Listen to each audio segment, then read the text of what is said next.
Buenas noches, comunidad.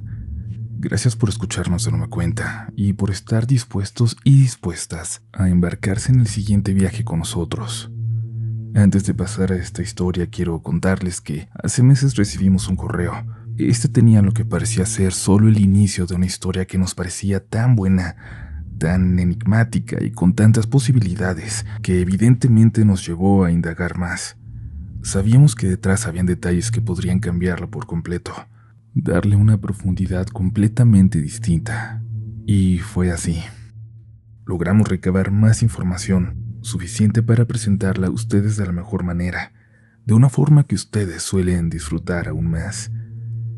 Al ir conociendo la historia tuvimos claras tres cosas: que esto iba a convertirse en una nueva saga del canal.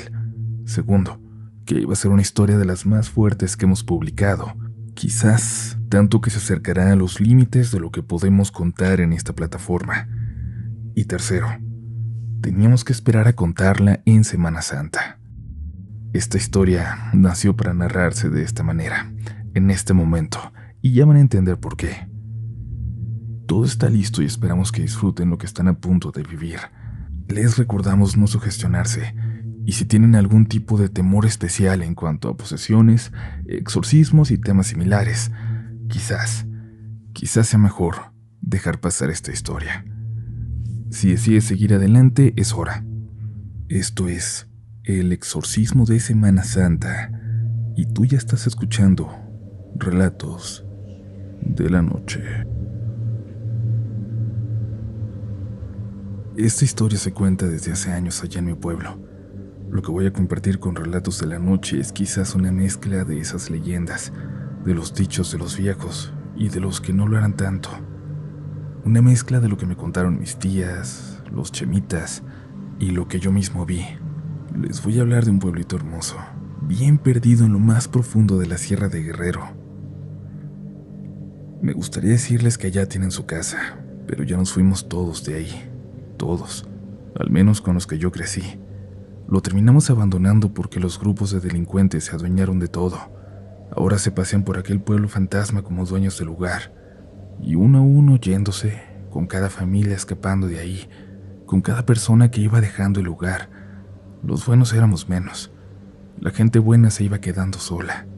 Nos fuimos haciendo más débiles hasta que no quedó nada por defender. Pero la historia que voy a contarles es de antes de ese terror del crimen organizado, de un terror distinto, del que no se puede huir, que nos sigue a todas partes sin importar qué tan lejos huyamos, un terror que vive con nosotros, que nos va a encontrar.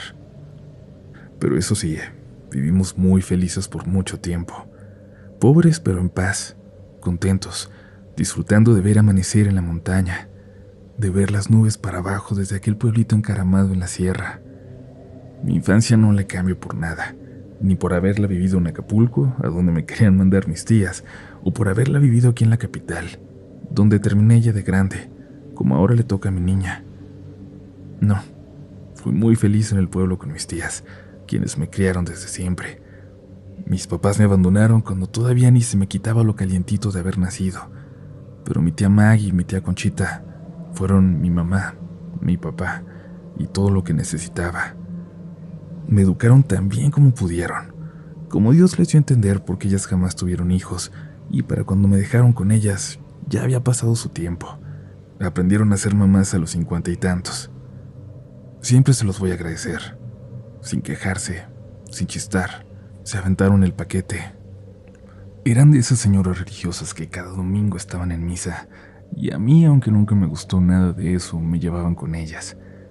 Como premio por acudir al catecismo, a la misa, por portarme bien y poner atención, luego caminábamos por el pequeño kiosco en el parquecito del centro del pueblo. Me compraban un helado, o una manzana acaramelada o con chile. Cuando iba bien la cosa y me había portado bien toda la semana, me compraban hasta un muñequito de luchador, de esos de 3 pesos, que están todos en la misma posición y con el molde de la máscara del santo, pintado de formas diferentes para hacerlos parecer otro luchador. Y ahí en el kiosco y en la iglesia de enfrente habitarían los protagonistas de esta historia: Abdalá, el loco y el padre Ismael. Pero no puedo pasar a ellos todavía. Hace falta empezar mucho antes de que el pobre Ismael llegara al pueblo, mucho antes de que Abdalá perdiera cualquier asomo de cordura y se fuera a vivir al kiosco, en una banca. Esto va mucho antes, y comienza con la mamá de Wendy, mi mejor amiga. Cuando yo conocí a Wendy, su mamá ya no estaba ahí. Tenía años sin ella. Wendy ni siquiera la recordaba. Por eso creo éramos tan amigos, aunque fuera rara una amistad tan cercana entre un niño y una niña a esa edad. Pero éramos los únicos niños en el pueblo sin mamá. A la mitad le faltaba el padre, porque todos se iban a trabajar al norte o a la capital, pero las mamás se quedaban. Todos los niños tenían, excepto nosotros dos. Siempre nos sentimos raros, extraños, diferentes, y en esa diferencia, ella y yo éramos aliados. Yo viviendo el cuidado de mis tías, ya muy grandes, y ella el de su hermano, el Chema. A mí me aterraba Chema. Wendy era muy pequeña para recordar lo que le había ocurrido a su mamá, aquel capítulo oscuro y macabro de su familia y del pueblo, del que no mucha gente hablaba ya. Yo creo que querían hacer como que nunca había pasado. Mis tías, por ejemplo, lo conocían pero jamás me contaron al respecto.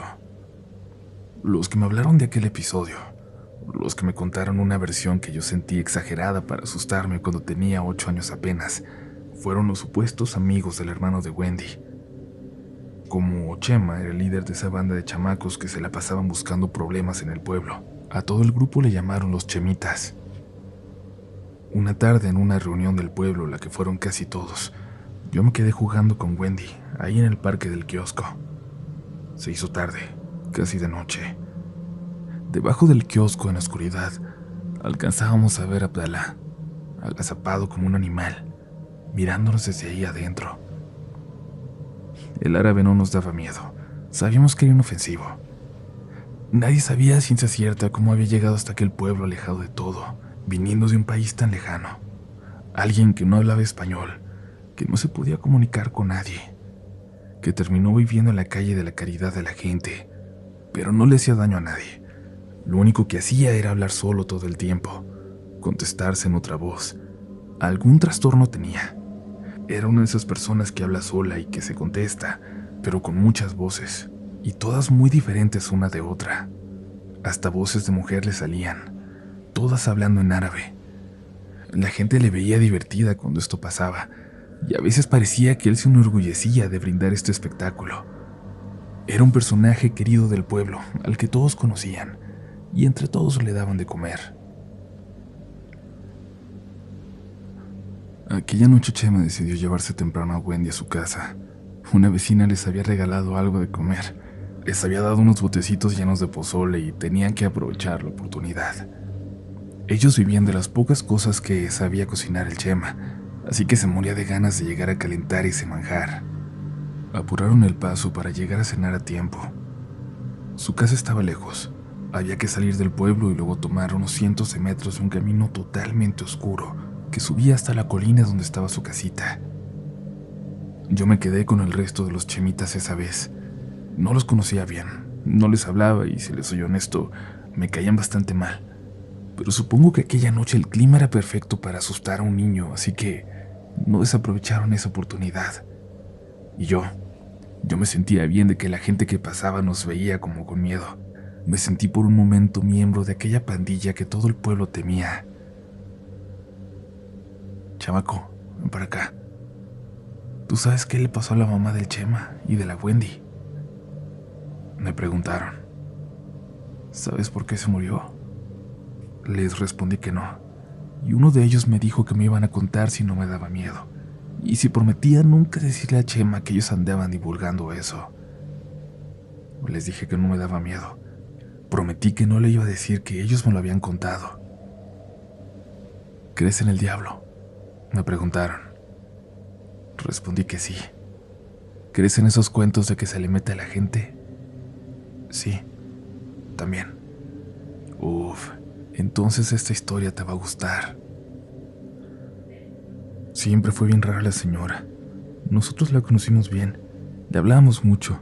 Era como otra mamá para nosotros, dijo uno de ellos. Conocemos al Chema desde que estábamos de tu edad, pero una noche ¡Pum! Todo cambió. Dice el Chema que vieron una luz blanca que se metía por la ventana, que los cegaba a todos. La Wendy no tenía ni 2 años. Apenas caminaba y no sabía hablar. Por eso no se acuerda. Ella habló hasta los 4. El Chema tenía 14 en ese entonces y se despertó todo asustado. Su mamá le dijo que se tapara, que cuidara a su hermanita, que ella saldría a revisar. Y salió a ver que andaba luzando allá afuera. Cuando cerró la puerta, se apagó de pronto aquella luz. Chema dejó de escuchar a su mamá. Se asomó, salió a buscarla, pero no la encontró por ningún lado. Fue como si se hubiera desvanecido en el aire. Se regresó a su casa y ella esperó a su mamá toda la noche. Le dio de comer a su hermana, que se despertó llorando, pero su mamá no regresó. ¿Y entonces se fue para siempre?, pregunté. Recuerdo que interrumpí, triste y sorprendido por la historia. No, hombre, ¿qué vas a creer? Bueno hubiera sido que no hubiera regresado. No. Chema empezó a cuidar a su hermana. Nomás la dejaba con una vecina mientras iba a la escuela, pero él era quien la cuidaba siempre. Algunos de nosotros les íbamos a ayudar. Hasta que una noche, como esta, más o menos, así con un viento frío y escandaloso que baja de la sierra, con nubes bajas que hacen que todo se vea como en película de terror, Chema escuchó que su mamá le hablaba afuera. Se asomó, pero no se veía nada. Era una noche muy oscura, pero sí la podía escuchar. Entre los árboles, hablando sola, como si alguien que Chema no alcanzaba a escuchar le contestara.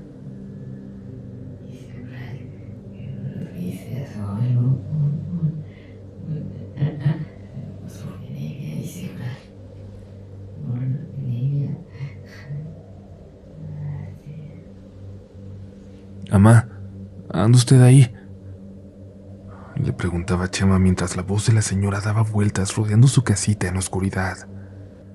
Y de pronto se calló. Chema había ubicado su voz. Antes de callarse, se había quedado en el camino, todo oscuro, ese que llevaba al pueblo. Quiso mirar con atención. Entonces lo escuchó hablando y acercándose rápidamente hasta él, hasta que estuvo cerca, como si la tuviera de frente, pero no la vio. Escuchó su voz sin cuerpo acercándose por la noche, poniéndose frente a él, respirándole de cerca.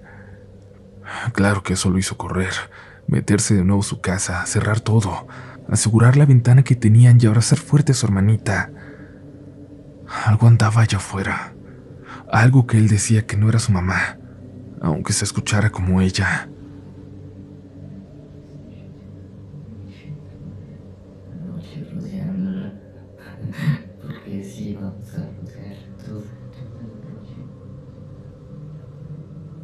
Y la escuchó toda la noche, rodeando la casita, arañándola, llamándolo a él, llamando a Wendy. Les decía que se salieran, que se fueran con ella, pero nunca lo convenció. Por más que el pobre Chema se moría de tristeza, no salió. ¿Estás seguro de que quieres saber más?, me preguntó aquel tipo en esta parte de la historia. Siento que le dio remordimiento continuar, pero le dije que sí, que quería escucharlo todo. Pues la encontraron después, a la señora. Andaba como ida, como muerto viviente, en un pueblo a 2 horas caminando de aquí. Le avisaron a Chema y se fue por ella. Dejó encargada a la bebé y se fue a recoger a su mamá para traérsela caminando hasta acá. Ya llegando la bañó. La pobre señora pareció no estar consciente. Solo se paraba allí sin hacer nada, sin decir nada. Chema se la llevó a su casa y la cuidó. Tuvo que salirse de la escuela. Ahora tenía a una hermana y a una madre que cuidar. La señora estaba, ¿cómo le dicen?, como en estado vegetativo. No se levantaba, no hablaba, no hacía nada hasta que una madrugada Chema se despertó de pronto. Su mamá estaba parada junto a la camita de la niña, viendo a la Wendy. Hacía mucho que la señora no se levantaba y Chema sospechó. Aquello ya no era su mamá. No del todo. Antes de que pudiera decirle algo, la señora tomó a Wendy de la cuna y salió corriendo de la casa. Se subió a toda velocidad por el cerro. Chema corrió con todas sus fuerzas y nunca lo dejaron atrás. Se tardó casi medio kilómetro en alcanzarla, hasta llegar al barranco del Tigre, pero por fin lo logró, totalmente agotado. Dice que la bebé estaba en el piso, a los pies de la señora, de su mamá, que ésta estaba sentada con las piernas cruzadas hacia adentro, con los brazos extendidos, el izquierdo hacia abajo y el derecho hacia arriba, y las dos manos con sus dedos índice y cordial extendidos. ¿Sí sabes cómo? Así. Mira. Cuando me dijeron esto, otro de los chemitas sacó un recorte, una hoja, un pedazo de revista con la imagen de Baphomet, como si la tuviera preparada para contar aquella historia, esa con la que representan al diablo, con cabeza de chivo, con los brazos extendidos en esa posición. Así estaba la señora cuando la encontró, y el pobre nomás agarró a su hermanita y se largó. Aquel cuerpo era el de su mamá, pero por dentro ya era otra cosa. Ya no lo dejó en paz. Todas las noches iba y le daba vueltas a la casa. La rodeaba arañando las paredes. Les quería abrir la puerta. Chema sabía que no era su mamá porque la ventana tenía un truco para abrirla que solo ellos dos conocían. Así cerraban cuando se iban. Dejaban la ventana que sabían abrir por fuera. Y eso que andaba afuera nunca lo hizo. Por eso sabía que no era ella. Chema no quería pedir ayuda, porque sabía que nadie le iba a creer. No nos dijo ni a nosotros. Se aguantó. Aguantó cada noche en que lo visitaba de nuevo su mamá.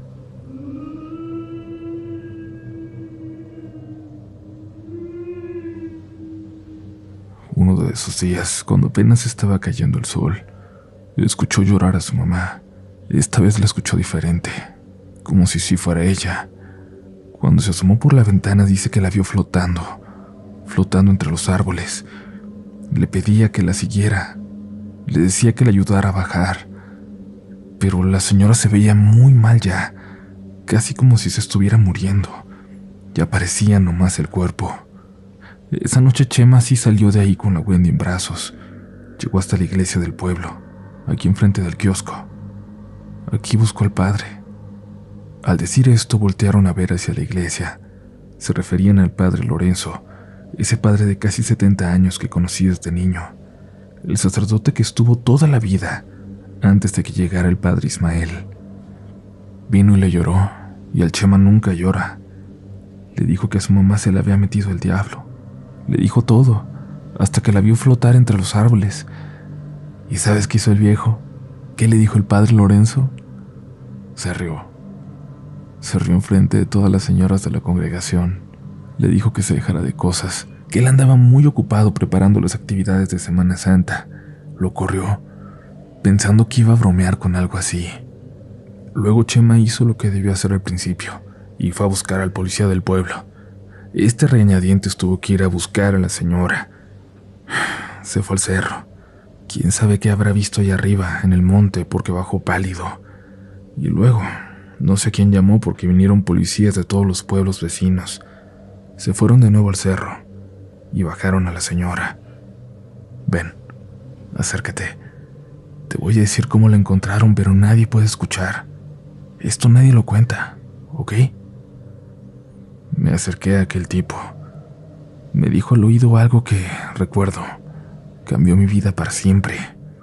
La encontraron clavada entre las ramas de un árbol altísimo. Lo tuvieron que cortar para bajarla. Parecía que la habían clavado ahí, aunque nadie entendía cómo tan alto. Y dicen que tenía días ahí, muerta. Nunca le dieron el cuerpo al Chema. Se lo llevaron del pueblo y no dijeron para qué, ni dónde quedó. Y tú, pobre de ti que digas que nosotros te contamos, ¿eh? Yo estaba muy asustado. Les dije que mejor me iría a casa, que ya no veía a mis tías y las iba a alcanzar. Ándale, pero vete con cuidado, me dijeron. En noches como esta, la señora sigue flotando por los caminos. Se empezaron a reír mientras yo me iba asustado y triste por Wendy. Debía ser terrible que tu mamá ahora fuera una leyenda, un cuento para asustar a los niños del pueblo. No sabía que esto daría pie a la historia que estoy por contarles, que la venganza de Chema sería terrible, que aquel árabe perdido terminaría por encontrarse en medio de todo esto, que le esperaba una experiencia horrible al padre Ismael, que ya estaba a punto de llegar al pueblo. Porque sí, ese era apenas el comienzo de esta historia.